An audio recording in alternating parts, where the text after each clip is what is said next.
तो नमस्कार। कैसे हैं आप सभी? उम्मीद करता हूँ आप सभी अच्छे होंगे। तो साथियों, आज हमारी क्लास सामान्य ज्ञान से संबंधित रहने वाली है। तो दोस्तों, अपनी क्लास की शुरुआत करते हैं। भारत का राष्ट्रीय ध्वज तिरंगे झंडे में कुल कितने रंग होते हैं? तो दोस्तों, भारत के राष्ट्रीय ध्वज तिरंगे झंडे में कुल कितने रंग होते हैं? तो भारत के राष्ट्रीय ध्वज तिरंगे झंडे में कुल 4 रंग होते हैं साथियों। सर्वप्रथम ऊपर केसरिया रंग होता है, बीच में सफेद रंग होता है, नीचे हरा रंग होता है। ये 3 रंग तो होते ही हैं। चौथा रंग साथियों अशोक चक्र में होता है, इसमें नीला रंग होता है साथियों। चौथा रंग है दो साथियों नीला। नेक्स्ट क्वेश्चन पर चलते हैं। भारत का आदर्श वाक्य सत्यमेव जयते कहाँ से लिया गया है? तो साथियों, भारत का आदर्श वाक्य सत्यमेव जयते मुंडकोपनिषद से लिया गया है।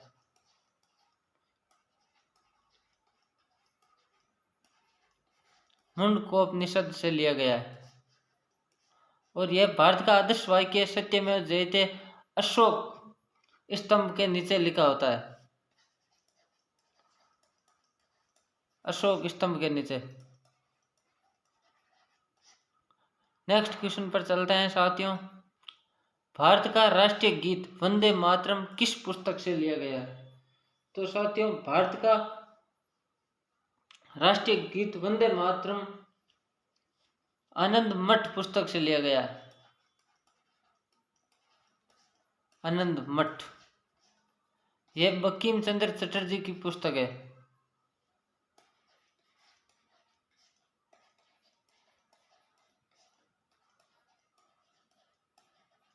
बंकिम चंद्र चटर्जी की पुस्तक आनंद मठ से भारत का राष्ट्रीय गीत वंदे मातरम लिया गया है।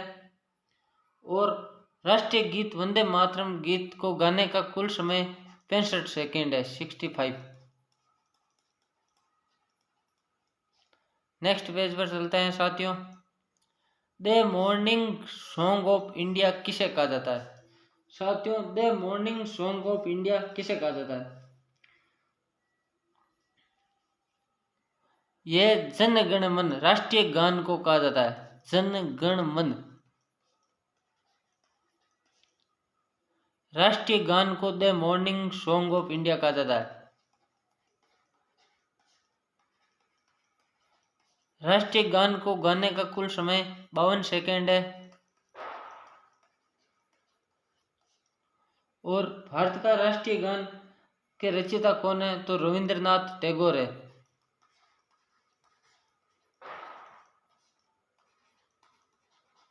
नाथ टैगोर।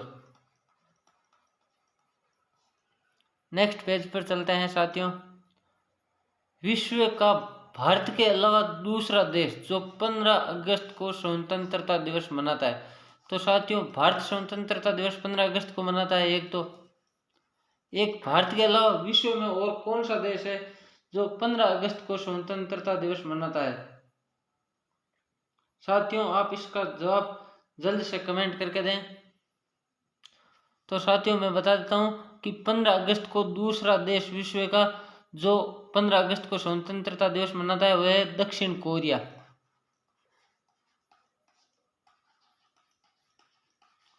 दक्षिण कोरिया भी 15 अगस्त को स्वतंत्रता दिवस मनाता है। नेक्स्ट पेज पर चलते हैं साथियों। भारत की राष्ट्रीय नदी कौन सी है? भारत की राष्ट्रीय नदी साथियों कौन सी है? आप बताइएगा जल्दी। तो दोस्तों, भारत की राष्ट्रीय नदी गंगा नदी है। इसे राष्ट्रीय नदी कब घोषित किया गया? तो इसे राष्ट्रीय नदी नवंबर 2008 को घोषित किया गया।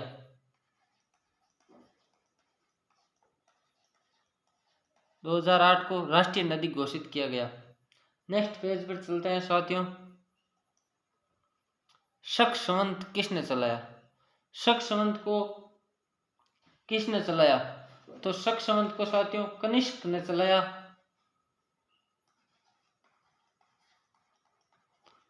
कनिष्क ने चलाया। कब चलाया? तो शक संवत को साथियों 78 ईस्वी में चलाया। शक संवत को राष्ट्रीय पंचांग में शामिल किया गया है।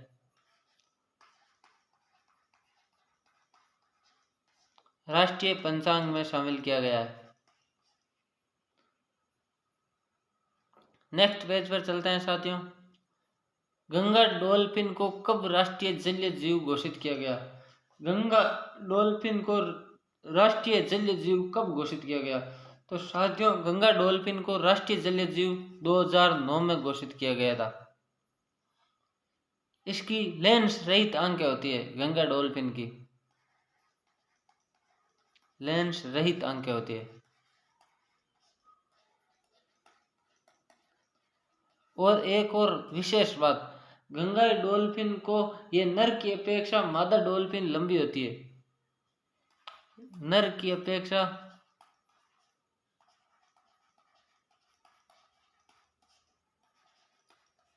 मादा डॉल्फिन है जो लंबी होती है।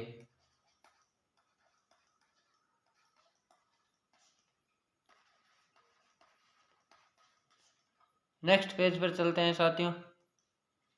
राष्ट्रीय विरासत पशु कौन सा है? तो साथियों राष्ट्रीय विरासत पशु, राष्ट्रीय पशु अलग है और राष्ट्रीय विरासत पशु अलग है। तो साथियों राष्ट्रीय विरासत पशु हाथी है।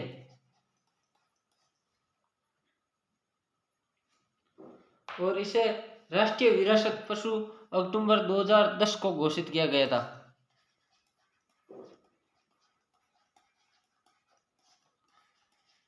दो 2010 को राष्ट्रीय विरासत पशु के रूप में घोषित किया गया था। नेक्स्ट पेज पर चलते हैं साथियों। वर्तमान में भारत में कितनी भाषाओं को राजभाषा का दर्जा प्राप्त है? साथियों वर्तमान में भारत में कितनी भाषाओं को राजभाषा का दर्जा प्राप्त है? तो राजभाषा का दर्जा कुल भाषाएं 22 भाषाओं को वर्तमान में राजभाषा का दर्जा प्राप्त है। 22 भाषा को। मूल संविधान में साथियों मूल संविधान में 14 भाषाएं थी जिनको राजभाषा का दर्जा प्राप्त था। 14 भाषा मूल संविधान में।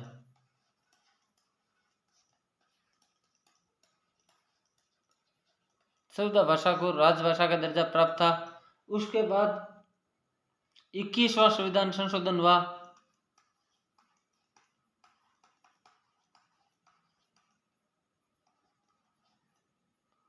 संविधान संशोधन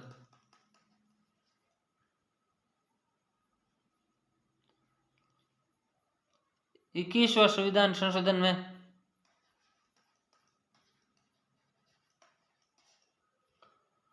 एक भाषा और जोड़ी गई, सिंधी भाषा।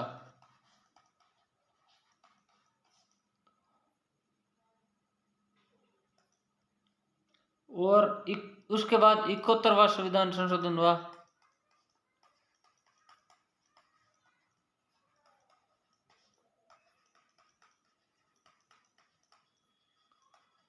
इकहत्तरवां संविधान संशोधन 1992 में हुआ। इसके अंतर्गत 3 भाषा राजभाषा के रूप में और जोड़ी गई, कोंकणी, मणिपुरी और नेपाली। कोंकणी, मणिपुरी और नेपाली। 14 भाषा मूल संविधान में थी। उसके बाद 21वां संविधान संशोधन में एक सिंधी भाषा जोड़ी गई। उसके बाद 71वां संविधान संशोधन, इसमें 3 भाषा और जोड़ी गई, तो 15 3 18 भाषा हो गई है। उसके बाद 92वां संविधान संशोधन हुआ और 92वां संविधान संशोधन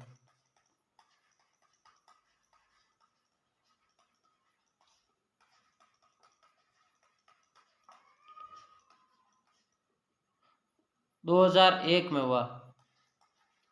इसके अंतर्गत 4 भाषा और जोड़ी गई, मैथिली,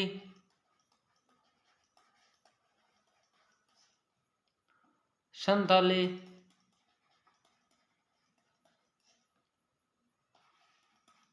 बोडा और डोगरी। इन सभी भाषा को मिलाकर 22 भाषा को राजभाषा का दर्जा प्राप्त है। तो दोस्तों आज की हमारी क्लास समाप्त हुई। हमारी क्लास आपको कैसी लगी लाइक शेयर कमेंट जरूर करें। अगर आप हमारे चैनल पर नए हैं तो सब्सक्राइब करना ना भूलें। जय हिंद, वंदे।